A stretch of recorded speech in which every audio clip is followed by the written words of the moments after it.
The internet is vast. We all know this, but only a few really understand just how deep it goes. Beneath the surface-level websites you visit every day, there are layers and layers of forgotten spaces. Places people once visited but have since abandoned. Websites that were never indexed, never meant to be found. But those aren't the worst places. There are darker corners, hidden so well that they barely exist at all.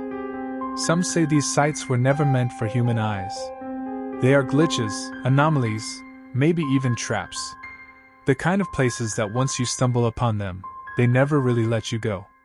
This is a story about one of those places. A lost website, one that may still be out there somewhere, waiting for you to find it. It all began when my friend, James, got a job as a web developer. He'd always been obsessed with the dark side of the internet, deep web, dark web, you name it. He spent hours digging through forgotten forums, ancient chat rooms, and broken down blogs that hadn't been updated in years. He liked to joke that he was an internet archaeologist, finding remnants of a digital past. But then, one night, everything changed. James called me late, too late. His voice was shaky, which was odd for him. Normally, he was calm, maybe a little cocky, but not that night. There was something different in his tone. He told me he'd found something. Something strange. At first, I thought it was just another old site, maybe something morbid or creepy that had been buried online for decades. But this was different. He didn't want to describe it over the phone. "You need to see it for yourself," he said. I agreed to meet him. His skin had a pale, sickly tint, like he hadn't seen sunlight in days. He kept glancing toward his laptop, which was open on the table, casting a faint glow in the otherwise dark room. "Are you okay?" I asked, my voice catching in my throat. Something about the whole situation felt wrong. James didn't answer at first. He just motioned for me to sit down next to him. I could see the tension in his jaw, the way his hands were trembling slightly as he reached for the laptop. "You have to see this," he muttered barely above a whisper. I sat down, feeling a growing sense of unease creep into my chest. The screen showed a plain black background with nothing on it except a single white square, hovering in the center. It flickered faintly, almost like a dying light bulb. "What is this?" I asked, leaning forward. James didn't respond. He just clicked on the square. As soon as he clicked, the square expanded, filling the screen with a dull white light that seemed almost too bright against the dark background. And then, it flickered again. The light faded, replaced by what looked like grainy, old footage, like something pulled from a worn-out VHS tape. The video showed a long, narrow hallway. The camera was static, positioned at one end, pointed toward a door at the far end of the corridor. There was no sound. Just silence.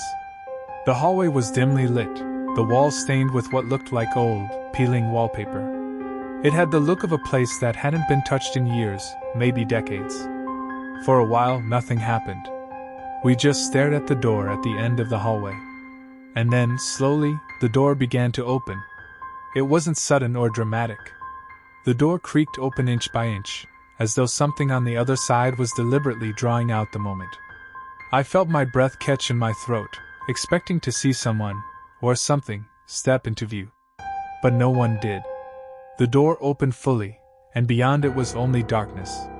A pitch-black void that seemed to swallow up everything.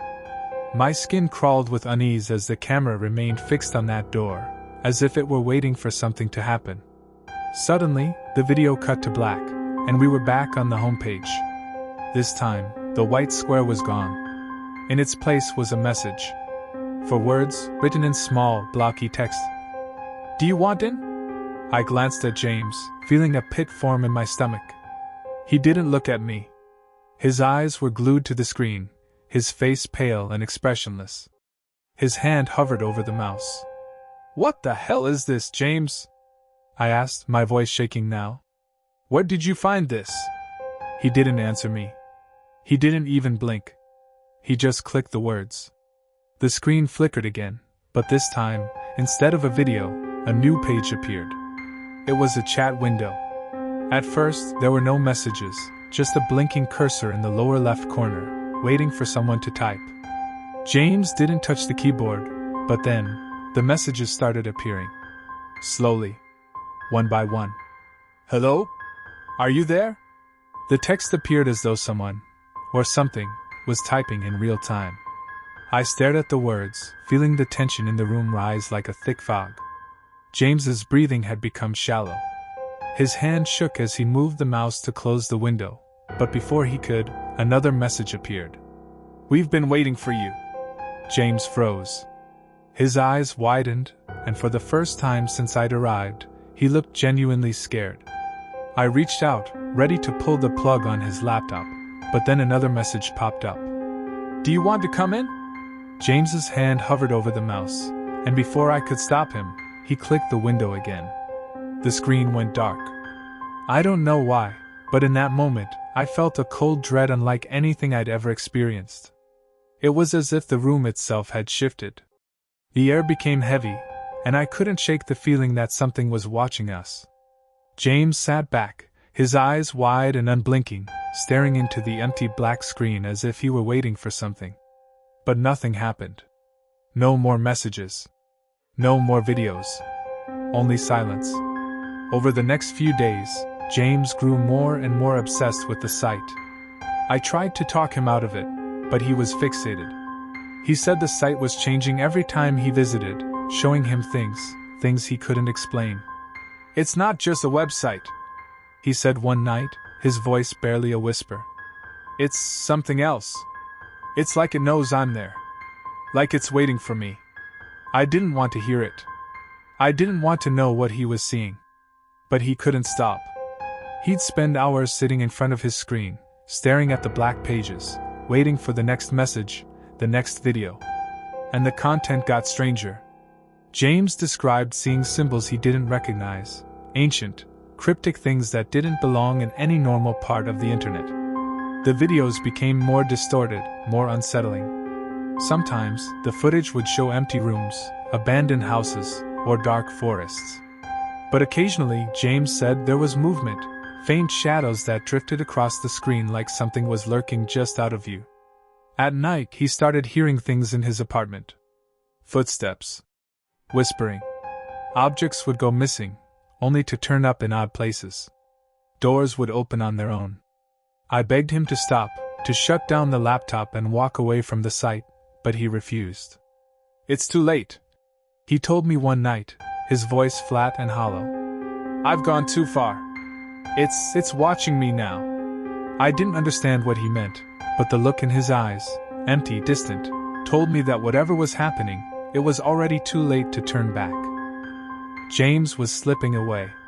Each time I visited him, he seemed more distant, more detached from reality. He hardly left his apartment, didn't return phone calls, and his once vibrant personality had withered to something barely recognizable. His apartment had become dark and cluttered, with curtains drawn and lights off, casting everything in a dim, sickly yellow from his laptop screen. One night I showed up unannounced. I hadn't heard from him in days, and I was worried. When I walked in, I found him sitting in front of his laptop, staring at the screen as if he were hypnotized. His eyes were wide, bloodshot, and glazed over. He didn't blink as I called his name. James? I repeated louder this time. No response. I approached him, placing a hand on his shoulder. He jumped, his body tensing as though I'd startled him awake. For a moment, he just stared at me, his face blank.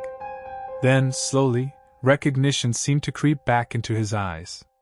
I didn't hear you come in, he said, his voice hoarse, barely more than a whisper. James, what's going on? You look terrible. You need to stop this. My voice was filled with concern, but beneath that, I could feel a flicker of fear rising in my chest. He shook his head, his eyes drifting back to the screen.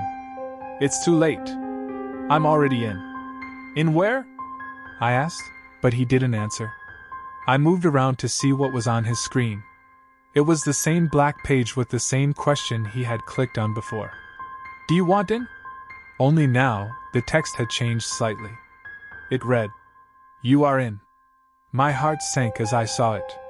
Something about those words filled me with an unexplainable dread, as if something intangible had shifted. I grabbed James by the shoulder and tried to shake him out of whatever trance he was in, but he was unresponsive again, his gaze locked onto the screen. It was like he wasn't even there anymore. I left that night, shaken and unsure of what to do. James wasn't the same person anymore, and I didn't know how to help him. Over the next week, he stopped responding to my texts and calls altogether. And then, something happened that I still can't fully explain. It was a Thursday night when I received the final message from James. It was brief and cryptic, just 2 words that made my blood run cold. "I'm inside." I called him immediately, but there was no answer. I drove over to his apartment, but when I got there, the place was empty. His laptop was gone, and his phone was turned off. His belongings were still there, scattered around like he'd left in a hurry, but James was nowhere to be found. I searched his apartment, calling his name, but the silence was deafening. It felt like I was the only person in the world. Eventually, I sat down at his desk, staring at the empty space where his laptop had been. That's when I noticed a piece of paper folded neatly under his keyboard. It was a printout of the last page from the website, the same black screen with the words, "You are in." I had no idea what had happened to him, but I knew it had something to do with that site. I sat there, staring at the paper, trying to make sense of it all. But then, in a moment of impulse, I pulled out my phone and typed the URL into the browser. The page was still there. The same black background. The same question. "Do you want in?" My hand trembled as I hovered over the screen, but before I could stop myself, I tapped the link. The screen flickered, and once again, I was staring at a video feed of that same hallway. But this time, something was different. The door at the end of the hall was already open, and inside the room beyond, there was movement. I squinted, trying to make out what I was seeing, and then I froze. There, in the corner of the room, was James. He was sitting on the floor, his back to the wall, his knees drawn up to his chest. His head was hanging low, and his hair was matted dirty. He looked wrong. His skin was pale, almost gray, and his clothes were tattered, like he'd been there for days, maybe weeks. I shouted his name, as if somehow he could hear me through the screen, but he didn't move. Then, slowly, he lifted his head. His eyes were empty, hollow, as if there was nothing left inside him. And then, without warning, the feed cut out. The screen went black. I tried refreshing the page, but the site wouldn't load. It was as if it had vanished completely, like it had never existed in the first place. I never saw James again. I searched for him, filed missing person reports, even tried contacting people who worked with him, but no one had any answers. His family hadn't heard from him either. It was as if he had just disappeared. In the weeks that followed, I couldn't shake the feeling that something was watching me. That same sense of dread that had plagued James now hovered over me. I stopped sleeping, stopped going out. I couldn't stop thinking about that website. About the last image of James, sitting there in that dark room, trapped. I tried finding the website again, but it was gone. No matter what I searched, no matter how deep I tried to dig, it was like the URL had been erased from existence. But the feeling lingered. The sense that the site wasn't really gone, just hiding, waiting for someone else to stumble across it. I sometimes wonder if the next time someone explores the forgotten parts of the web, they'll find it. Maybe they'll find the same black page, the same white square in the center, waiting to be clicked. Maybe they'll find James. Or maybe they'll be the next one to disappear. So if you ever find yourself wandering through the darker corners of the internet, be careful. Not everything is meant to be found. And not everything you find will let you leave.